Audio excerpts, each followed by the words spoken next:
want to believe it, but it's true. Both of you, you're witches. Witches? Us?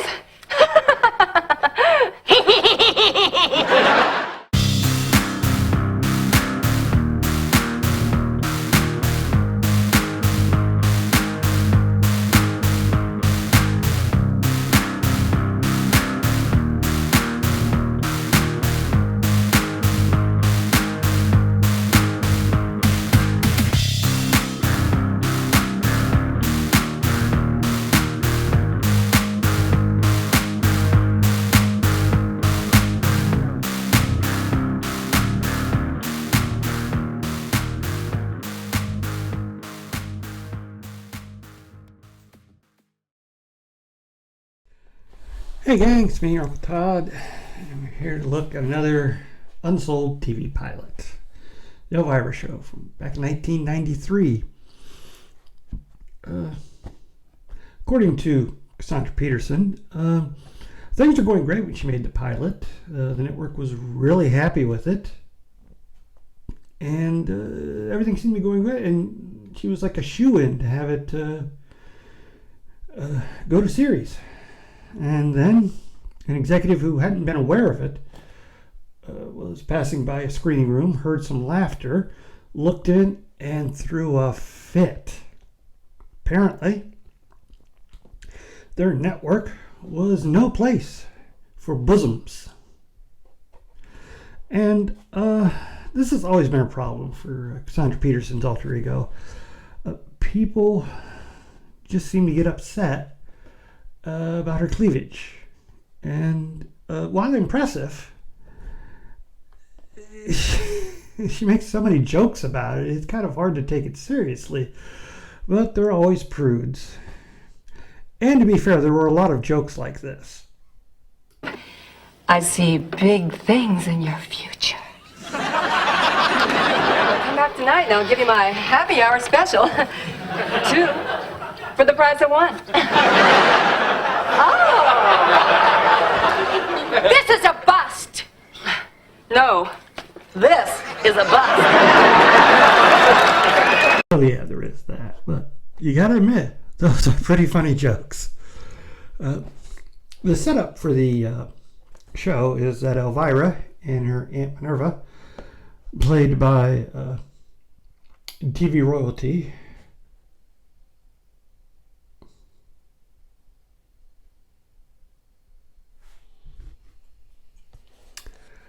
I'm sorry, that is very embarrassing. Aunt Minerva is played by TV royalty Katherine Hellman, who is probably best known for the 2 sitcoms she starred in, Soap and Who's the Boss. Now, they are witches, and they live in a little town called Manhattan, Kansas, with their cat, Renfield. Ew, not a pretty picture. Oh, Renfield, don't be so catty. What? The cat talks, but only witches can hear him, so it doesn't matter what he says. But Elvira would like to keep a low profile in the town. She doesn't want to get found out to be a witch. People kind of frown on that and tend to burn people at the stake. Unfortunately, her Aunt Minerva keeps doing things like this. Hello! I'm back!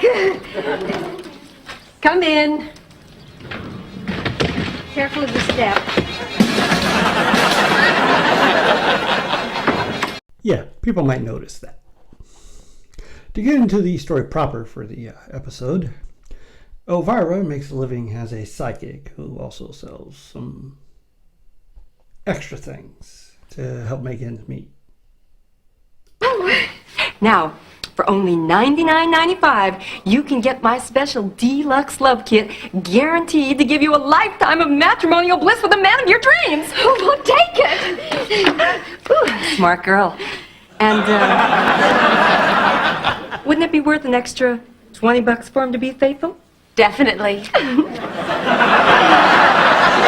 Yeah, apparently for the extra $20.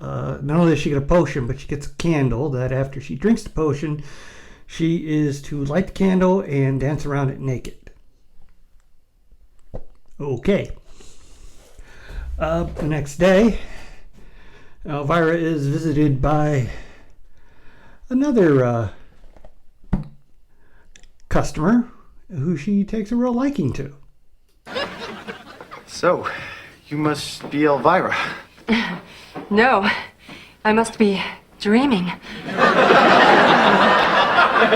And you are? Chip Taylor. Oh, Chip, as in potato? Seems Chip's heard that Elvira deals in love potions, and he's interested in one. But before they can get to that, they're interrupted by another arrival, and Chip leaves. And this arrival turns out to be quite a surprise. No, I'm your niece, Aunt Elvira! Minerva! Yes, it seems Elvira's brother, Elvin, had a daughter, and then he died. And then she lost her mother in a strange boating accident in the Bermuda Triangle and has been raised by a nunnery. Now that she's 18, she's come for a visit. And Elvira, curious, decides that they need to test to see if she is a witch. So, Paige, my brother was quite gifted. Surely you must have inherited some of his talents? Yes, I did. I can speak Latin and play the accordion. Some pretty good jokes on this show. Since Paige doesn't seem to have any magical abilities, they decide to keep the fact that they're witches from her. And hopefully she's only going to be there for a short visit. Meanwhile, we learn that Chip wasn't exactly everything he said he was. Chip, as in potato? But I can't eat just one. Well, I guess I don't have to ask if the wire worked. Officer Taylor, in case you forgot, your assignment was to nail her. Believe me, there is nothing I'd rather do. Chip, I don't want you going back in there alone. That love potion she sold Lorraine Wiesner put her in the hospital. Seems like the police are after Elvira as a bunco artist. Anyway, Elvira, having made a date with Chip to come back for another reading that night, she convinces Minerva to take Paige out to a corn husking competition. It's Kansas. Anyway, Chip comes over and he convinces Elvira that he really needs that love potion because he's got a little problem down below. And so Elvira makes a really powerful version. She adds baking soda to it to puff it up. And he wants to take it with him to go. He says he has another date, which pisses off Elvira, of course, and they have a fight over the potion. You're making it awful hard on me, but I really gotta go. Have the potion back, please. No. Why should I, you two-timer? Hey, give me that. No. Give me that. No. Give me that. No.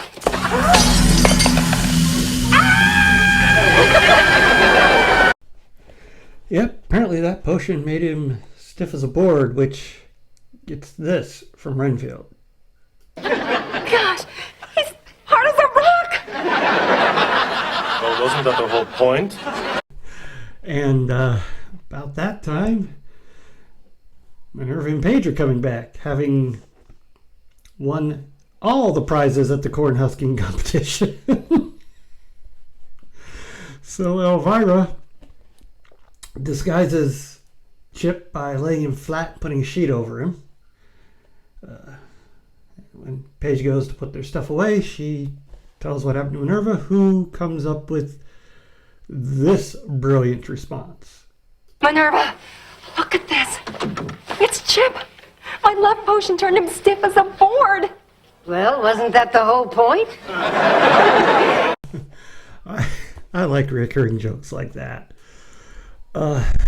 Minerva tries a spell to zap him out of it, but unfortunately, all it does is levitate him. And about this time, Paige comes back, and she tells them she knows they're witches. The nuns told her, but she didn't believe it until she finds Chip levitating, and she's going to leave. No, I just don't want any part of this. I'm leaving. Well, break out the champagne and little frisky. That's enough out of you, you nasty old cat. Paige, you heard Renfield talk? Yes, so? Only a witch can hear animals' thoughts. Paige, you're one of us. Paige isn't so sure she wants to be a witch, but they talk it over, and it means being part of a family. So she decides not to leave. But about that time, the DA has decided that Chip's been in the house long enough, and they're going to come in. It's the cops. I'm out of here. Ciao. If Officer Chip Taylor does not come out in 1 minute, we're coming in after him. Come and get me, you dirty coppers! Minerva, what is the matter with you? Nothing. I just always wanted to say that. Well, Elvira decides to sacrifice herself and send Paige and Minerva out through a secret tunnel that's in the house, but Paige summons up, somehow, her knowledge of a spell, and she casts it and tells Elvira to kiss Chip, and that should break the love potion, which she does right as the police crash in, and she's arrested. Everything looks bad until... Miss Wiesner, I'm glad you're here. Now you can officially press charges against this woman for poisoning you. But I wasn't poisoned. I got pneumonia from dancing around a candle naked. But I can still arrest her for selling phony love potions. But the love potion worked. If I hadn't have been hospitalized, I never would have met my fiancé, Dr. Marvin Zislis. With no case, Elvira's released. Chip apologizes. They try to go in for a kiss, but of course the DA yells for him, so they leave. And the show ends with Paige, Minerva, and Elvira sitting around having tea and talking about being a family. And Paige even plays a joke on them. It's a very...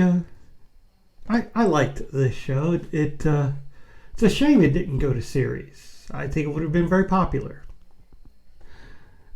The love triangle set up between Elvira, the DA, and Chip looked like it had some real material for a lot of episodes, and a lot of great humor. Not just Cassandra's usual double entendres and innuendos, but just funny, bewitched type jokes. And ironically, 3 years later, a more family-friendly version showed up on TV, Sabrina the Teenage Witch. Now, technically, that was a comic book started in the 60s, and I was not a reader of it, but I do know in the comic book she did have a cat named Salem, so I don't know if this was an influence on that, because I don't remember if Salem actually talked in the comic.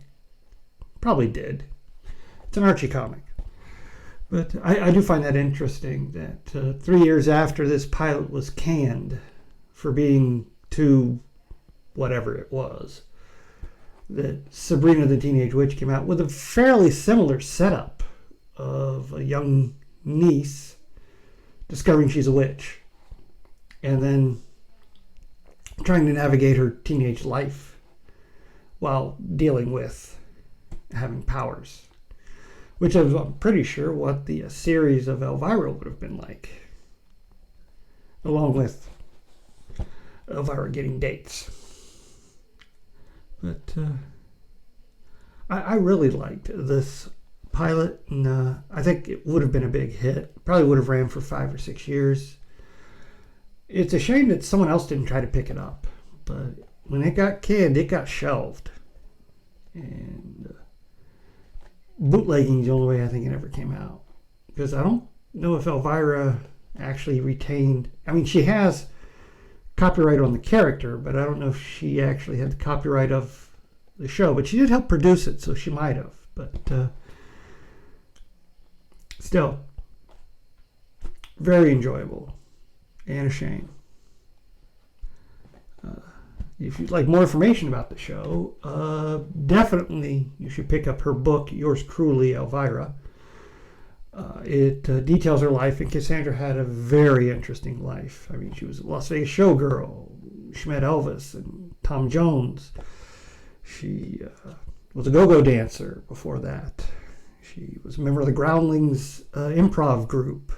She was, of course, a horror host. Had her own comic book.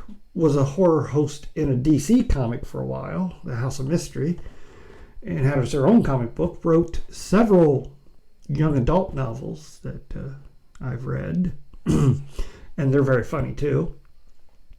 And of course, she had a second stint as a horror host, but that only lasted a year. And she's been very popular at Not Such a Scary Farm for years.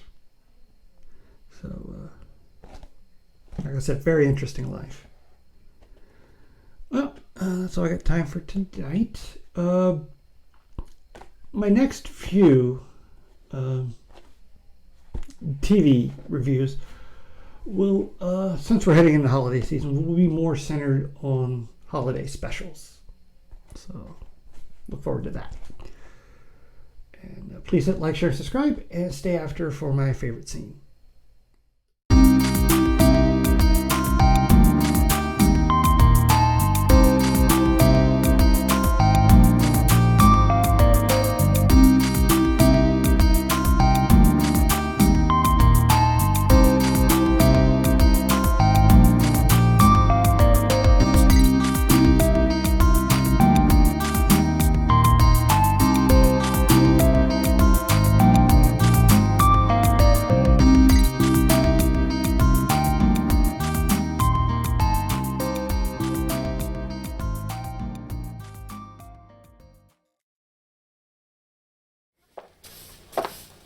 Come on, carpet. Say ah.